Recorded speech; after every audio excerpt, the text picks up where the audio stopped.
Hello and welcome to a brand new episode of the Cricket Surgery. It's been a very long time and we are sorry, but we are back now and we are very excited to bring you a preview of what's to come. There's a lot of exciting Ashes action upon us. India have just finished their tour to Australia and South Africa are touring India for a two-test series starting in just a couple of weeks from now. Absolutely exciting times, Adi. How are you feeling? What do you think about the Ashes, and why do you think Steven Smith's going to be the highest run scorer and the player of the series in this Ashes?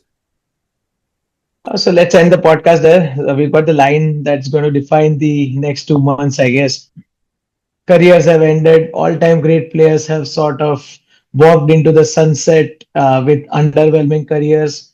And yeah, it's been a funny time with not too much of quality cricket to show. Thankfully, if ever there was a good time to come back, this is probably it. This is the time to come back. Wonderful series coming up between India and South Africa, and also the big thing, the Ashes that is coming up, that will be followed by the T20 World Cup. So yeah, let's hope we can continue doing some good work this time and engage with our friends. Yeah, absolutely. And just sort of speaking of, there can't be a better time for a comeback than this. What do you think of India's tour to Australia that just wrapped up right now? Do you think, all the comebacks that we were hoping for since the last 8 months, did they come to fruition or did they partially sort of succeed? What did you make of it? Was it fun, most importantly? Well, it was turgid viewing. It reinforced a lot of what we were trying to say, where you know uh, playing one format without any formal practice doesn't really help anyone's cause, and it showed in the way Virat Kohli especially played. Rohit has been working hard, has been visibly leaner and practicing more, and it's been visible on how it's helped his game. It was like he never went away. He was a bit rusty initially, but he went through, and by the time the last ODI came, he was absolutely running. So it told us a lot of things that we already knew. It also told us that there are probably only two people in the world who are taking this format seriously. So the ODI series was a bit of a damn squib, as you said. The T20s, well, they were supposed to be fun and fiery, but Australia have 1.5 eye on the Ashes, probably not even one eye on the Ashes, and they have rested most of their main squad players from the T20 squad.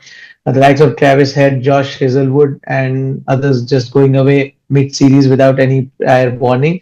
So that sort of dipped the quality of the series. So I don't know what we learned from the entire experience of 1.5 months, but yeah, some cricket, not the highest of quality, I am afraid. Yeah. Yeah. No, and all that totally makes sense. I'm just thinking, um, given where we are in not even in Feb, right? Like it's not even been 1 year since Kohli scored his 30th century in grand fashion in Perth.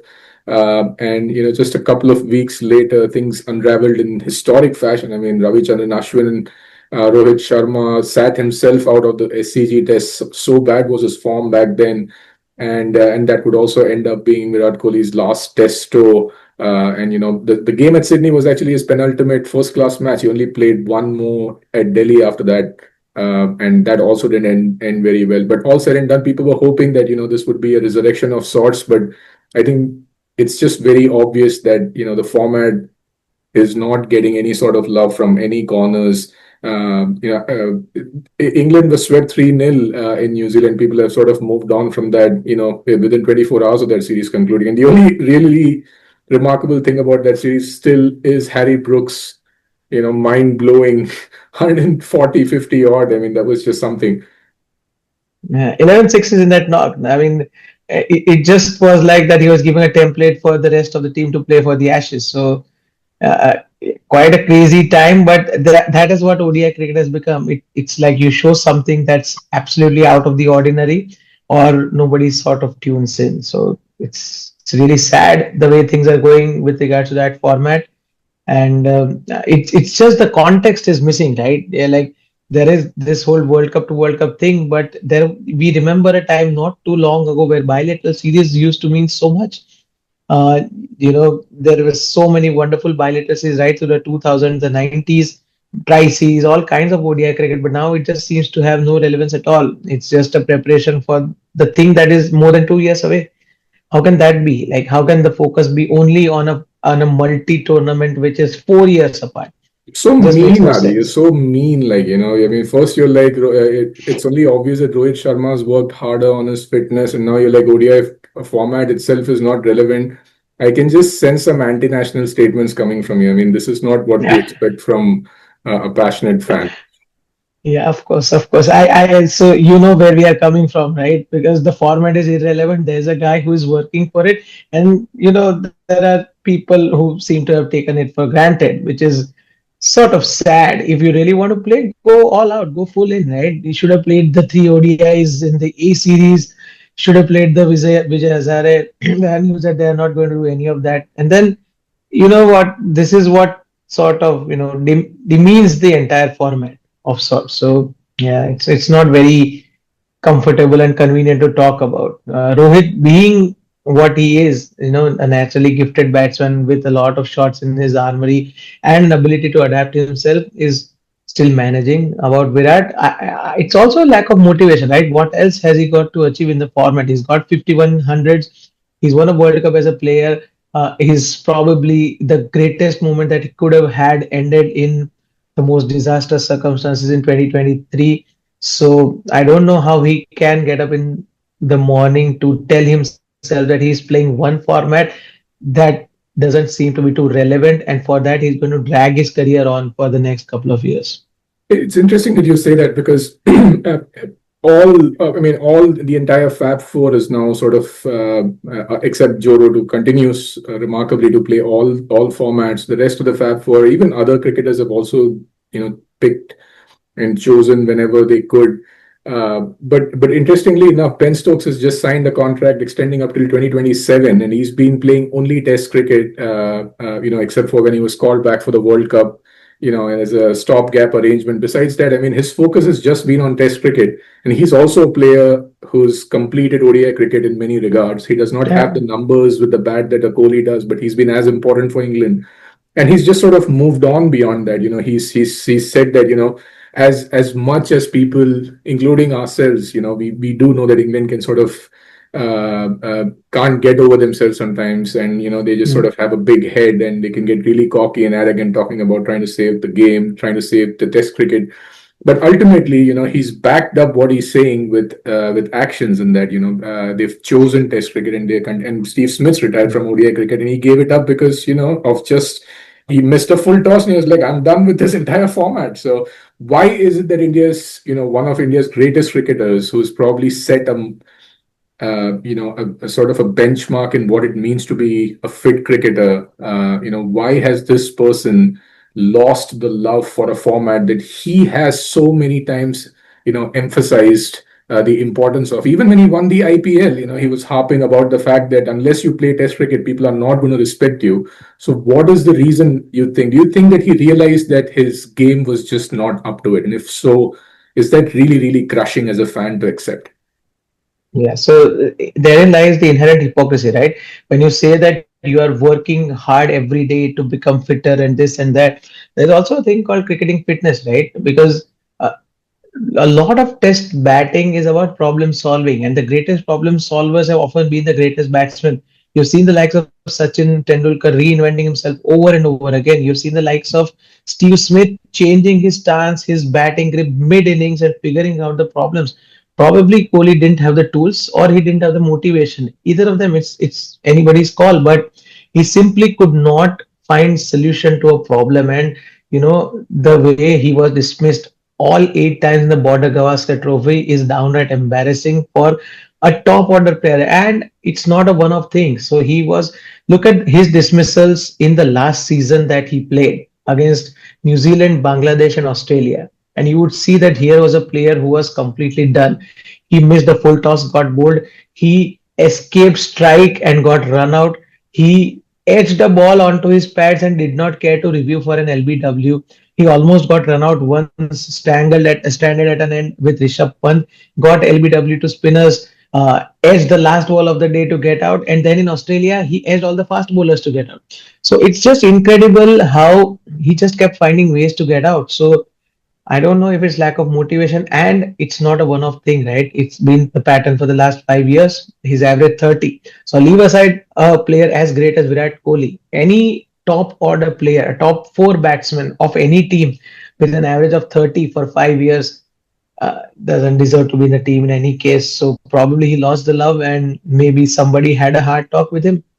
Yeah, and it's also because of the fact that now he's chosen to focus on only the ODI format now. He's living by the sword in every game. And, like, if he got two ducks in his most recent ODI series, and if it wasn't for that 50, things were really coming to a head in terms of whether or not, there You would play 10 definitely days have a been year. You discussions. play, yeah, you play 10 days a year, right? Like, what are you going to get out of it? So every time you play, you're going to be on a notice. So, yeah, it's very puzzling career choice in terms of, I'm talking just as a fan, but it seems very puzzling that ODI is the only format you choose to play.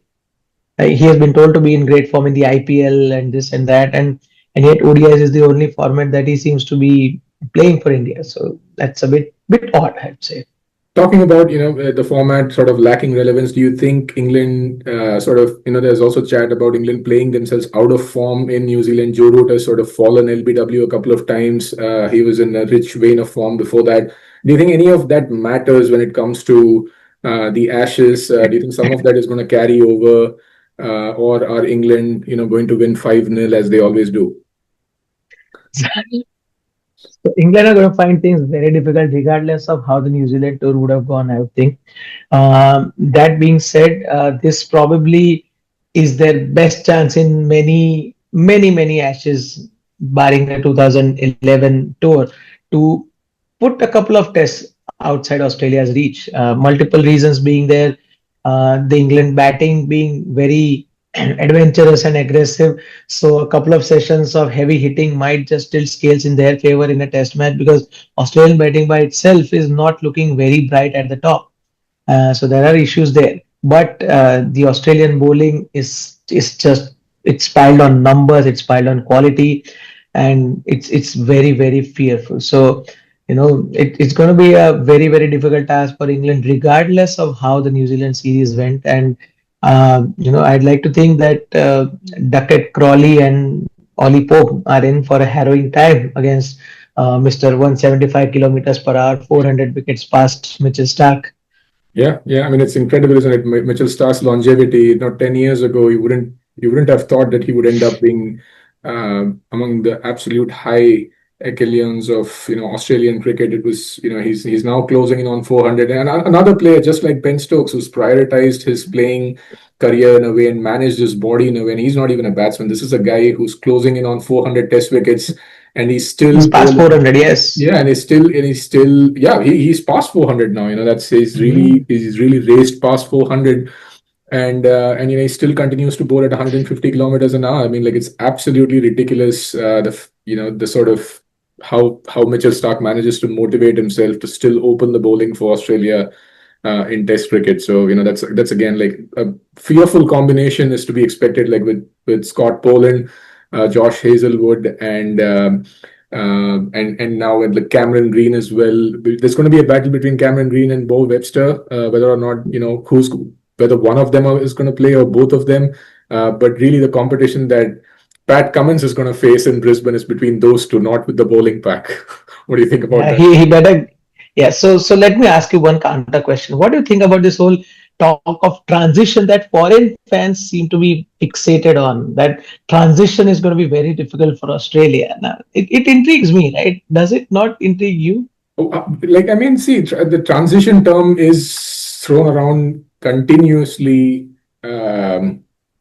From, I feel like, a certain fan base more often than others. I mean, Australia are probably playing right now their oldest squad. I think Khawaja did point out to the fact that there will be a moment in time and there will be a transition. Hazelwood was asked if time sort of like wrapping up for them. He said, "Yeah, at some point, but it's not right now." And the honest truth is that every time there's a debutant for Australia, like Jake Weatherald is going to come in now, whether it's Bo Webster, these guys are usually 30, 31 years old, excluding Sam Constance, who was probably an experiment.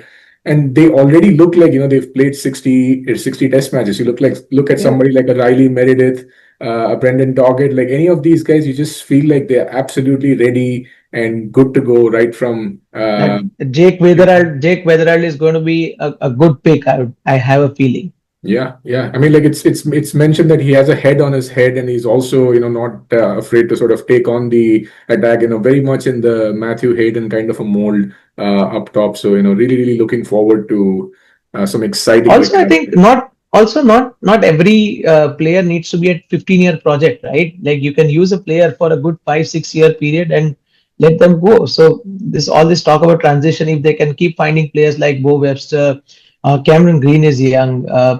They've got a couple of good spinners in Todd Murphy and Matt Kuhneman coming up. Mali Birdman is one wonderful prospect to watch out for. The batting is looking a little thin, but if Steve Smith, Labuschagne, and Travis Head can carry that for a couple of years, I'm sure the next crop of batsmen is going to come, which will sort of be a good thing to do. So I wouldn't worry too much. Yeah, there's Josh Inglis waiting in the wings, who's keeper as well as a batsman, test debut 100 in Sri Lanka. So I just find this talk a bit fancy, where every test is considered to be Sort of a a sort of a learning. moment where transition is supposed to happen. Or a It just lesson looks needs to be stupid. taken in every loss, or like there's pride in sort of but all said and done, I think like ultimately England have talked a big game, and they're yet to win a 5 test series anywhere.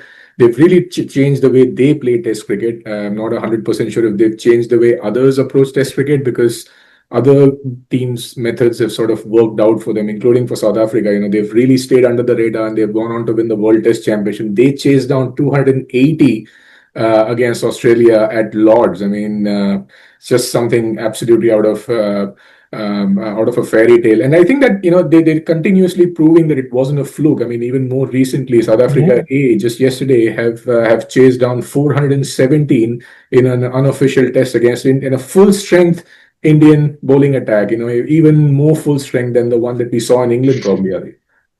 Yeah, absolutely. You see the bowling attack for this match, it was Siraj, Prasidh, Akashdeep, and it was added by Kuldeep Yadav in home conditions. Now, these guys know how to bowl in India.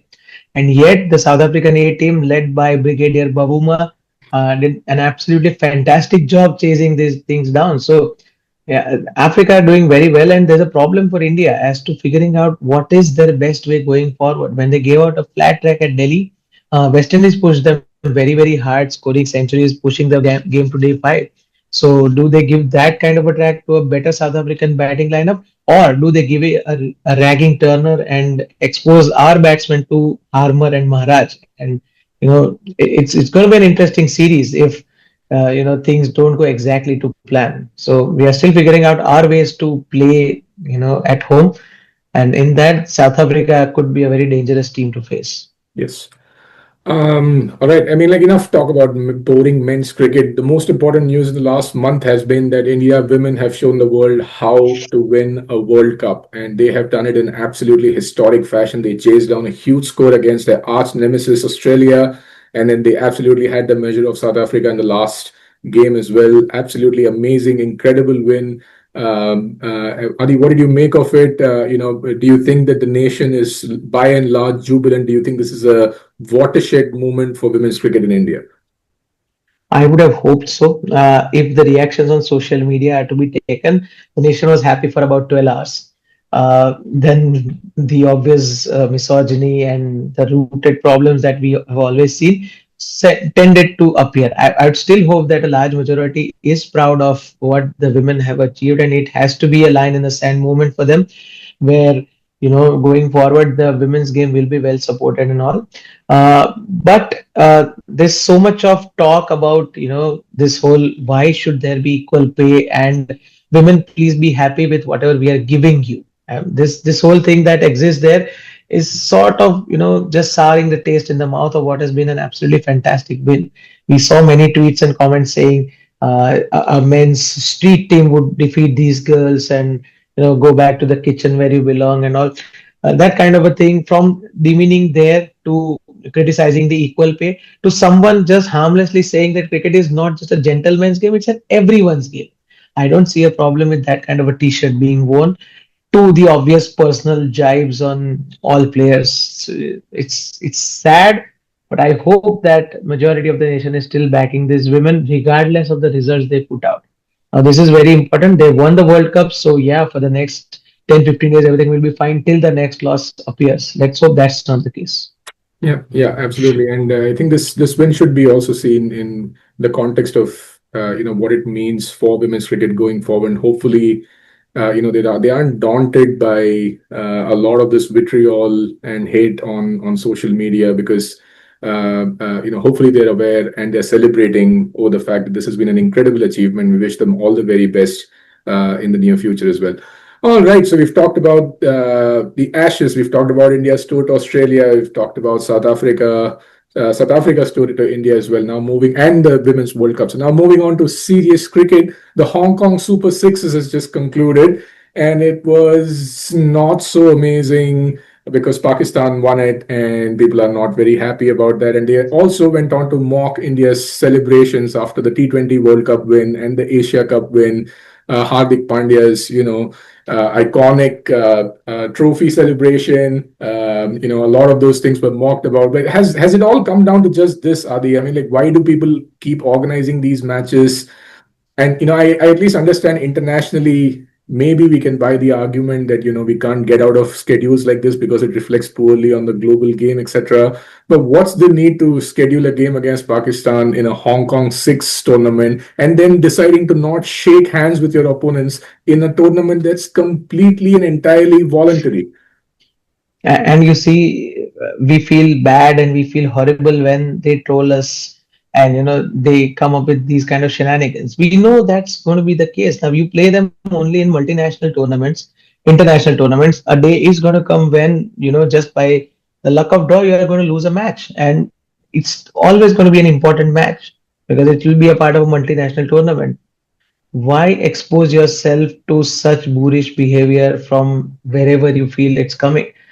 On one hand you're talking about this whole jingoistic nationalistic movement, and on the other hand you well refuse to shake hands but still play with them. It just makes no sense. So there has to be a proper policy where you sort of deal with them, but it's wishful thinking. The next T20 World Cup, the first match probably is going to be India versus Pakistan. Well, all right. Just sort of to round this up, we also wanted to celebrate the impact and the amazingness that was Glenn Maxwell not too long ago, just a couple of weeks ago. We did do an OTD on this day. Glenn Maxwell smashed 201 not out against Afghanistan in the World Cup and ended up, in folklore. Adi, do you think that innings is ever going to be matched in the future? And would he have been able to No, do it without Australia's best bowler for support? of course not. It is hands down the best innings that has been played, uh, bar none probably. And we've been watching cricket for 30 years, I think, give or take. So I'd have to think that that's the best in considering the context that it eventually led to and the ramifications it had for our team also. Without that win, Australia till that time had a very, very scratchy World Cup. They lost badly to India and South Africa, just got past the line against New Zealand, had a scratchy win against uh, Sri Lanka also, and they were struggling against Afghanistan, who were buoyant with beating Pakistan and England. So imagine there could have been a hypothetical situation going forward where Australia would have probably been the fourth team to qualify, thereby facing India in the semi-finals, and they might not have turned up the way they did at Ahmedabad in the day of finals. It's something to be speculated upon. So all those factors considered, and the kind of batting that he did, it's insane. The sixes that he hit on one leg and one arm and without moving any part of the body, it's just incredible what he could manage that day. I wonder if, that match, just not even considering the fact that Pat Cummins was along with Maxwell right through the, entire match pretty much. He came in at around 60 for 7. He stayed there 12 of 68 or something. I wonder if winning that match, translated into the confidence for Cummins that he carried through to the finals where he, made his historic statement. It's always going to be remembered. Like, there's no greater pleasure than silencing a big crowd. And I wonder if that match was also the turning point for Pat Cummins' career as well, where he really felt like this is my Australia, and I'm going to win matches with them the way I want to. Yeah, I agree with you. So the clutch mentality was always on show. And yeah, it did inspire one of the greatest coups that was ever pulled off on the 19th of November 2023. Just a final question on that. Do you think if, I mean, this is all speculation and, there's just so much retro analysis of the World Cup that was, if India would have managed to play the final the way that they did the rest of the tournament and it won that tournament, do you think Ravi Ashwin, Virat Kohli or Rohit Sharma, not to even mention Mohammad Shami, the ending of Mohammad Shami's international career besides the Champions Trophy, do you think those things could have been avoided? Do you think there could have been an extension to those people's careers if only that last game would have been won? I have no doubts about that. It was a domino effect. For sure, it was a domino effect that led to all of these things happening.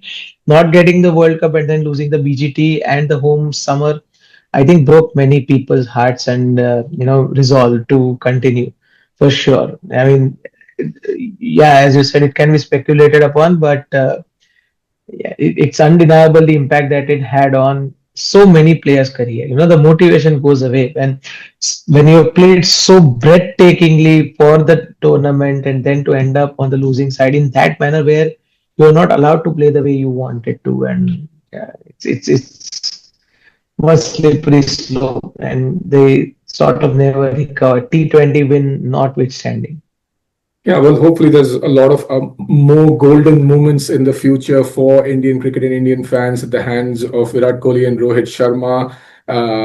Hopefully they make a ton of runs in the upcoming ODI series versus South Africa and allow us many more moments of joy to celebrate their success. Because when Virat Kohli and Rohit Sharma are scoring freely, those days really are different as an Indian fan. Well, with that, we've come to the end of this episode. We've covered as much ground as we could, but if you think we could be talking about anything specifically, please leave your comments. And if you haven't yet, please like and subscribe our channel. We're just getting started. We aren't very regular with this, but we try to do our best. Thank you very much.